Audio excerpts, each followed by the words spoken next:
Hey, Edmonton. Hey, Leduc, how you doing? You're looking nice today. Thank you. 27 years young, no big deal. What do you have behind your back?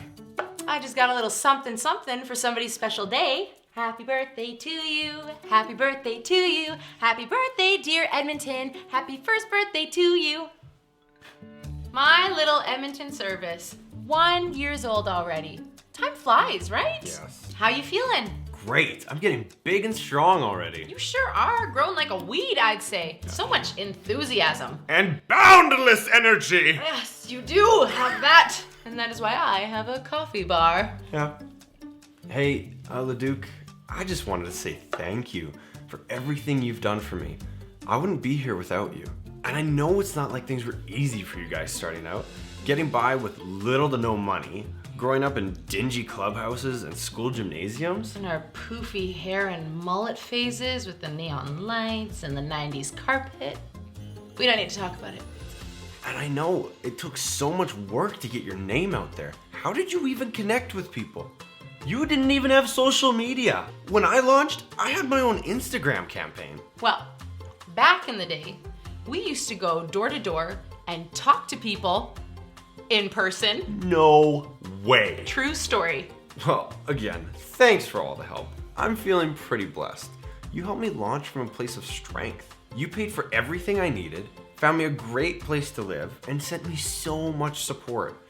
Without you, I'm not sure I'd still be here. Don't say that. You are exactly what this region needs. You are so friendly, warm, and inviting. Stop, you're making me blush. And don't think it's just, grown-up Leduc helping little baby Edmonton. You've actually come into your own, and you've been a blessing to me. Really? Yeah, really.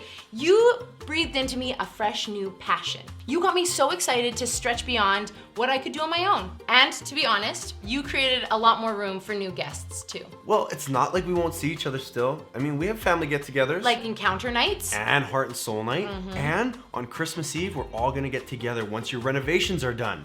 In Jesus' name. All right, enough chit chat. Eat your cupcake, cupcake. Calories don't count on your birthday. I am not worried about that. I burn off all my calories every Sunday when we do setup and takedown in the movie theater. Yeah. I gotta say that when you moved into a movie theater at the mall, I was not sure how that was gonna go. But that vibey atmosphere and the team spirit and the whatever it takes attitude, I love what you've done with the place. Thanks. And hey, just because I have my own place doesn't mean I'm not gonna keep helping you. The more I grow and try new things, I can spark fresh ideas and passions for you.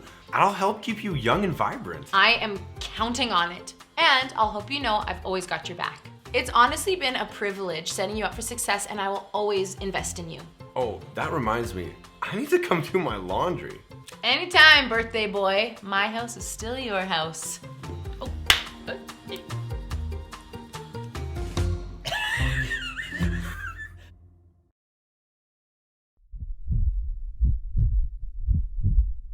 Your house radiates its light. His house is my shelter and a secret retreat. It is there I find peace in the midst of the storm. I was overjoyed when they said, "Let's go up to the house of the Lord." I will enter his presence, offering sacrifices and praise. In his house I am overcome with joy. We feast until we are full on the goodness of your My house. passion consumes me for your Completely house. devoted to protecting your house. I know that you will welcome me into your One house. day in your house beats thousands spent I anywhere want else. the privilege of living with him every moment in his I will house. always be with the Eternal in your How house blessed forever. are those who make your house their home. You are God's house. You are the house he is building. You are the house where You God are the dwells. house where God dwells.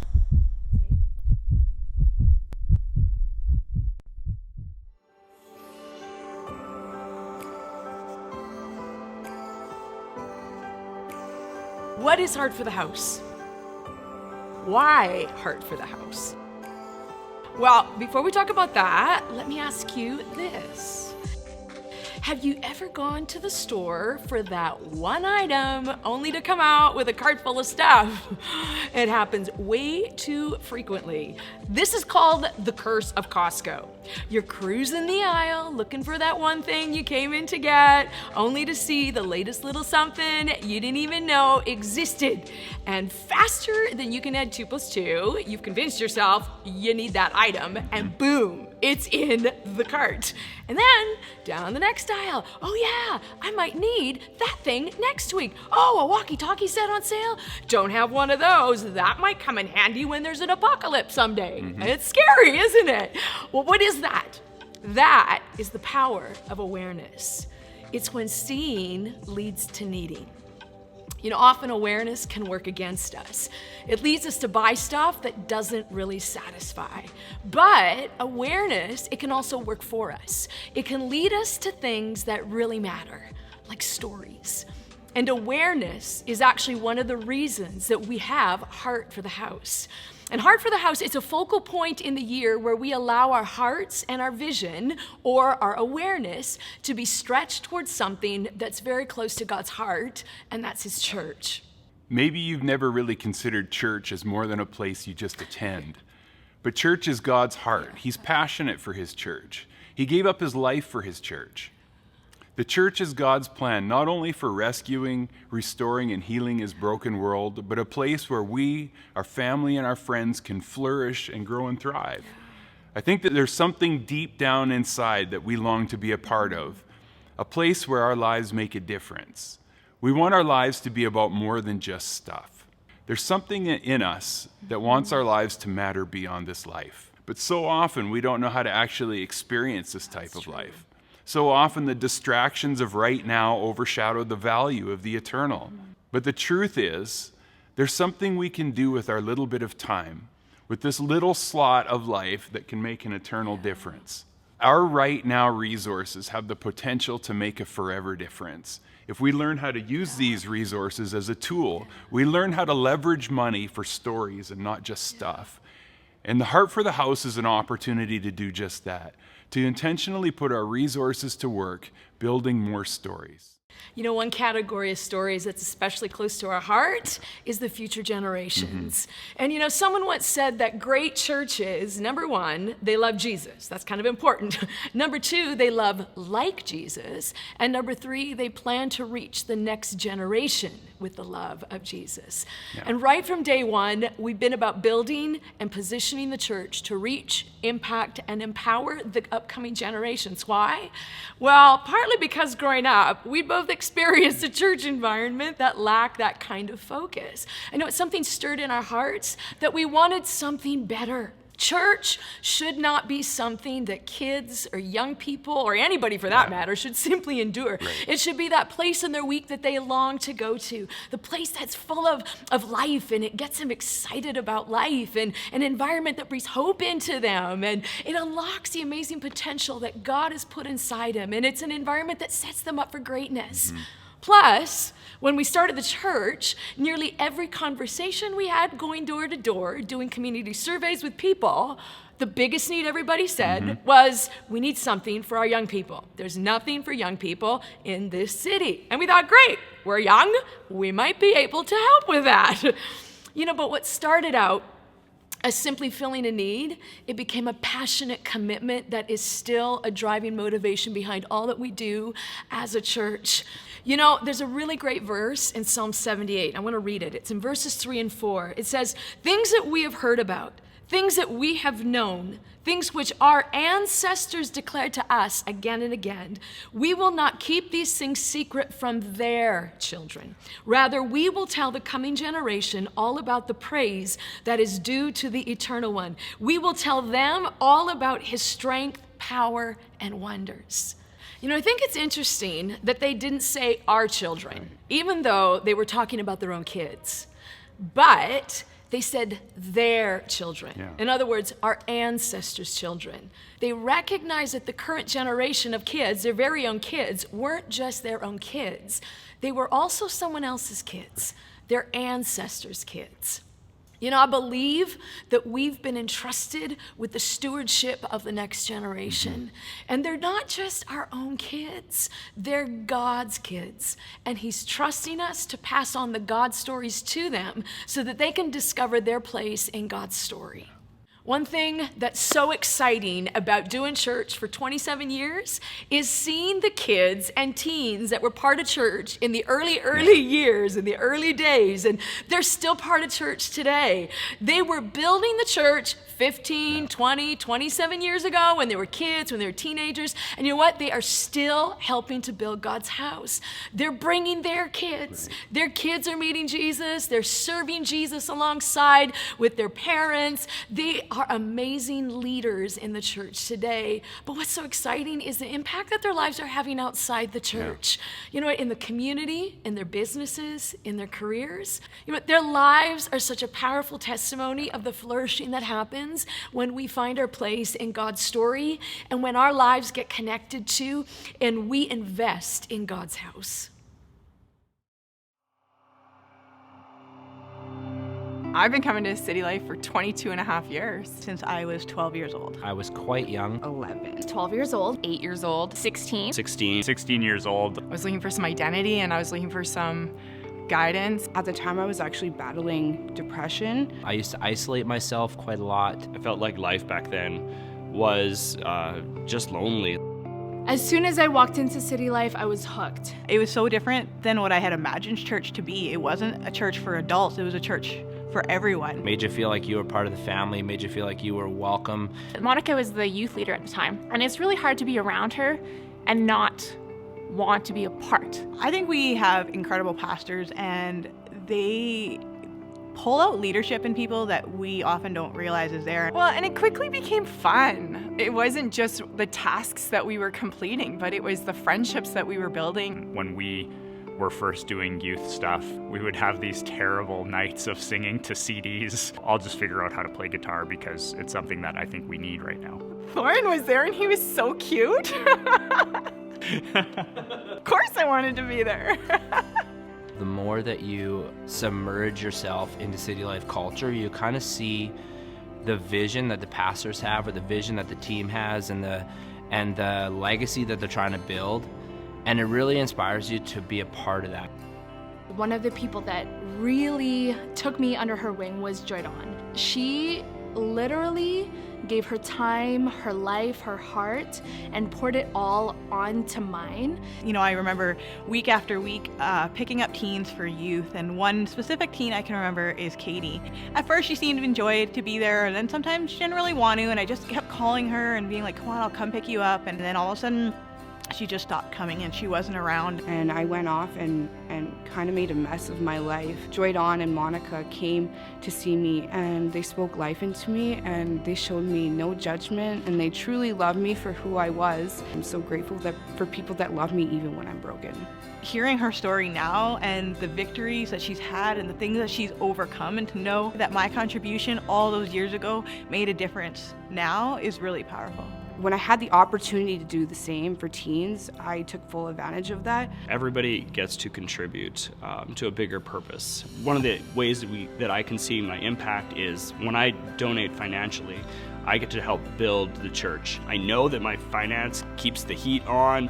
I know that it provides the chairs that you guys sit in. Even though I am only in City Life Leduc, I know that my finance over the years has helped contribute to launch the Edmonton service, and so I feel like I am a part of the Edmonton service because of that. When you've been a part of the church for longer than you've been out of it, it shapes you. It pulled out leadership skills in me, the ability to relate to other people that are maybe different, to work together in a team. The importance of relationships and the importance of putting people first in everything has definitely made a difference in my work experience. All that Jesus has been working in me and through me is more than just spiritual, it's practical. I use it in my business as a realtor, I use it in my business as a photographer. It has helped me to push me forward to start a business. It automatically enhances what you can do with your job, how you can teach your children. I teach junior high here in Leduc, doing as best I can to represent and reflect the love of God to students. Because of what I've experienced at church, I could say I'm a better father, a better husband, and a better employee. I never would have even considered a career or an education in the aspect of working with kids if I first hadn't been serving in the church doing that, because that's where my skills and that passion grew. The church is going through huge changes again, and the vision that they have now is just larger than anything that I'd been a part of before. So you just want to keep serving and growing and being connected because I want to see where it goes. It's building a community of people who are, working towards a goal, and that's like the establishing of the kingdom of God here on earth that's making lives better for people. It is one of those things that is so rewarding. It's worth it because people are worth it. You'll never regret getting involved. It always comes back to better you. It always comes back to encourage you. It always comes back to support you. My husband coming to church and being connected that way, being baptized, raising our children through the church. I've had so many years of bad behaviors. I just want to be like Jesus. And, over the years, I've slowly started to see things. I've started to see patience and love, the power to give people grace. If I hadn't been a part of City Life Church, I'm not convinced I'd have made it this long as a teacher. I feel like I would be a grumpy old man. I think I would be living a very isolated, very pointless life. I don't know if I would be living a sober life.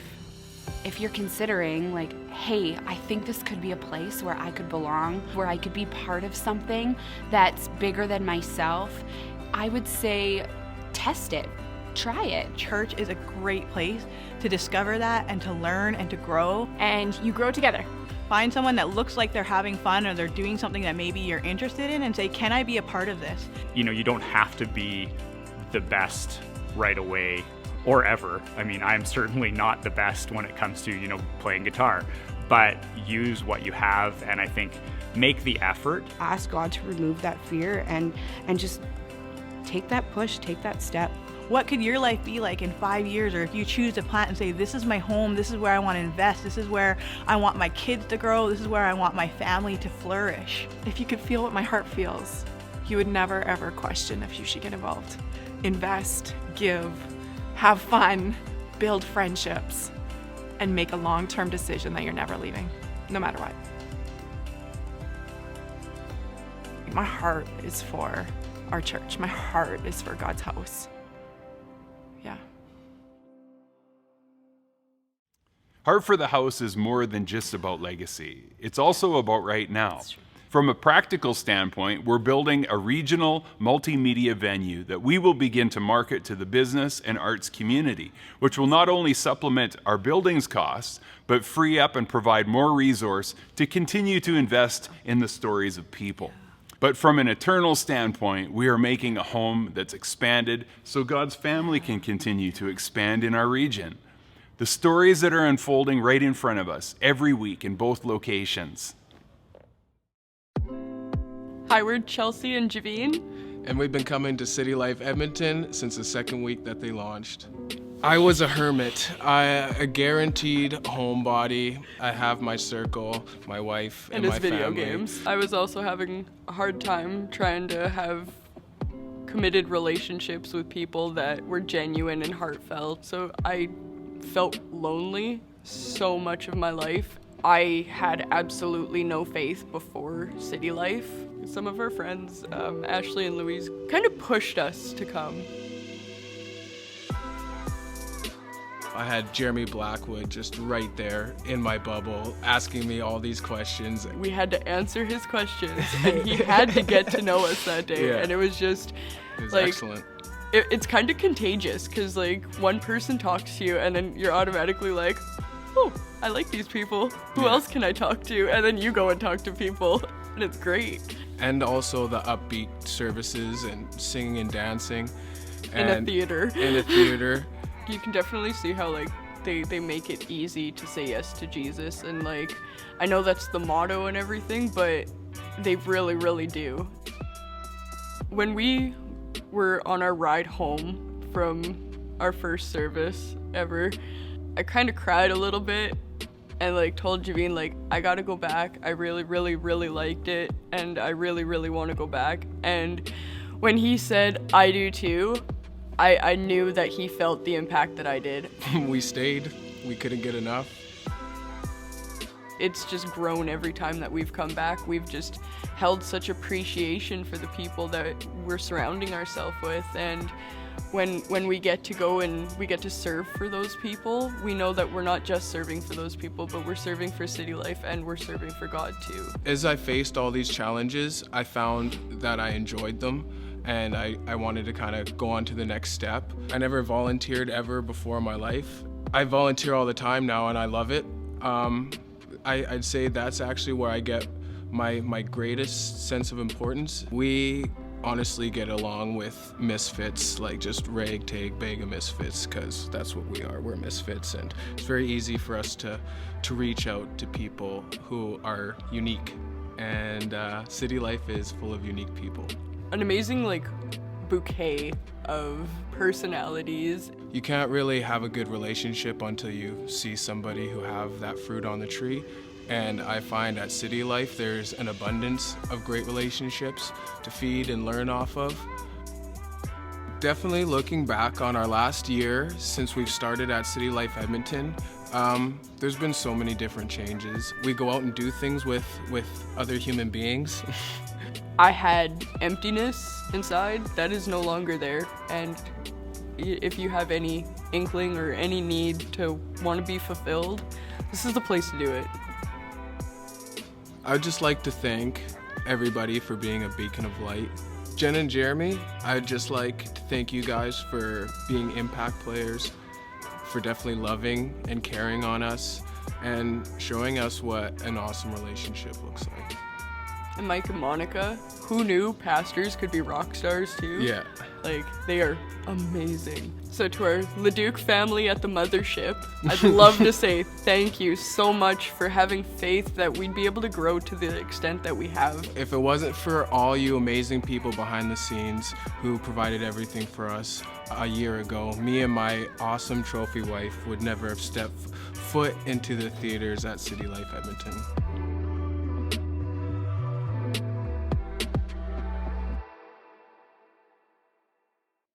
You know, one of the advantages of having a strong home base is that it really allows us to be able to do future endeavors with strength. I think back of the days when we met at the Kinsman Hall. The church started with a grand old offering of $872.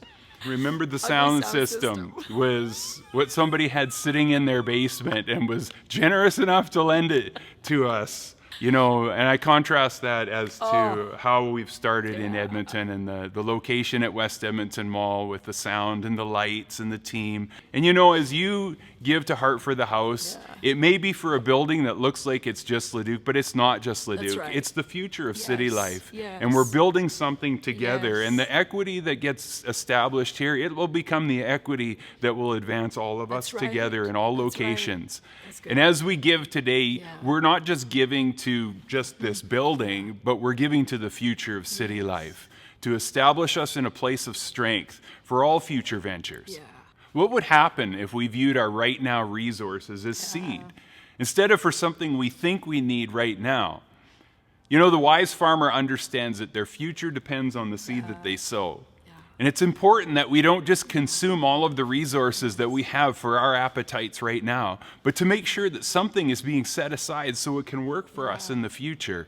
Being intentional about not letting our appetites for today determine how our resources are used, but letting purpose determine how they're used. 2 Corinthians 9:11 talks about this. It says, He gives you something so that you can give it away, which grows into full-formed lives. The true riches of our lives, it's not the stuff, it's the stories. You know, the stories of your kids meeting Jesus in a way that will set them up to be difference makers in their world and in their generation. Stories that involve your neighbors coming to church. Their marriage, it's restored. And every time they see you, they tear up because you were part of this new chapter in their story. The stories of your far from Jesus kids after many years of wandering and squandering, finally miraculously making their way home to God's heart, and stories of the lonely loner finding family and friends in God's house, and stories of entrepreneurs meeting through church and discovering shared passions for justice, and then they launch organizations or campaigns or projects to rescue and restore the marginalized, the poor, or even the enslaved. Stories of addicts that find real community and freedom they didn't even think was possible.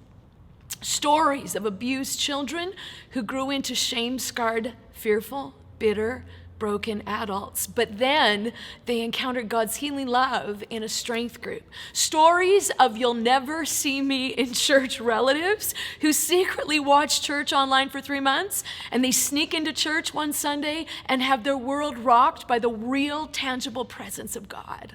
This is why we have Heart for the House. We want to make sure we're investing in more stories. These stories, they're our treasure in heaven, and when we partner together, every story becomes a part of your story. We might be investing in a building, but we're not just giving to a building. We're investing in what happens in the building. We're making room for more stories.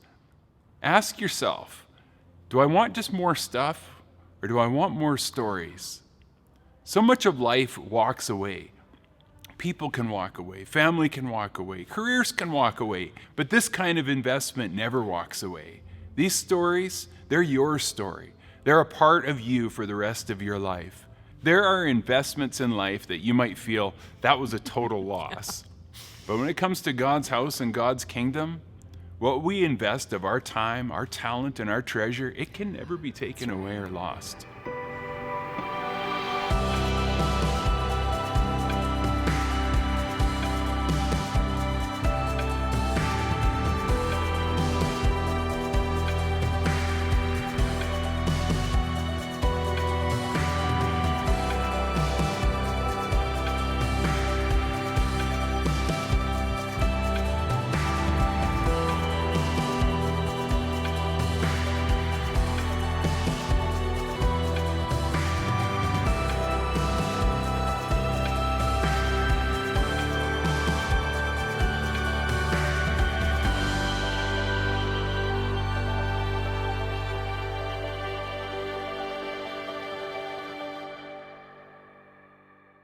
Now what? What can I do? Can we live in such a way that sets up the future church for greater things? Let us never take for granted that what we're experiencing today, someone else sacrificed and paid the price for yesterday. What we are sacrificing for today is for the future generations, and also those that are hungry right now for more meeting, looking for something to satisfy the emptiness in their soul. You know, we have a building today because 15 years ago, there was a group of us that stood in this place and we said, it's worth it. It's worth the sacrifice. It's worth the effort. Yeah. You know, if you became a part of City Life since 2004, the year that we located to our current location, our current building in Leduc, you know, someone else thought that you were worth it. Yeah. Someone else contributed to a house so that it could become home for you, for your family, for your kids, even your friends. You know, there is so much stuff that we purchase only to discover after a couple weeks or months or worse, even a single use, it wasn't worth it. Like, that was a poor life choice. The shoes that maybe you wore once, or the big boy toys you played with one season, but they're still sitting in the garage for the last 5 seasons. The kitchen gadgets maybe you collected but you don't use. The video games you get tired of. You know what you will never have buyer's remorse over? What you'll never say, well, that was a waste over? Stories. The stories of people whose lives were transformed because they found their way into God's house, where they discovered the true story that their lives were a part of. A story that gave them hope, that gave them peace, that gave them strength, that gave them courage, freedom, even a new beginning. Will you believe it's worth it for someone else? Will you help build the house so others can find home? The church we see is more than just a meeting place. The church we see is thousands of individual stories finding their place in God's much bigger story. It's a story of family spread out, being brought home and into mission. A partnership with God, bringing His life and His purpose into every corner of the world it lives in. It's a church that loves abundantly. Its accent is grace, its dialect kindness, and its message is forgiveness. The church we see is vibrant and alive, with unity that reveals God's strength and diversity that reveals His heart of love. The church we see welcomes you to come as you are, but invites you not to stay that way. It's a church big enough to welcome thousands as it cares for the one. God's church is a church that endures. From one generation to another, God is telling a story, and He's inviting us in. And at City Life, our goal is to reflect God in all that we are and all that we do. And we do whatever it takes. Join together as one body, revealing God's bigger story as we make it easy for people to say yes to Jesus.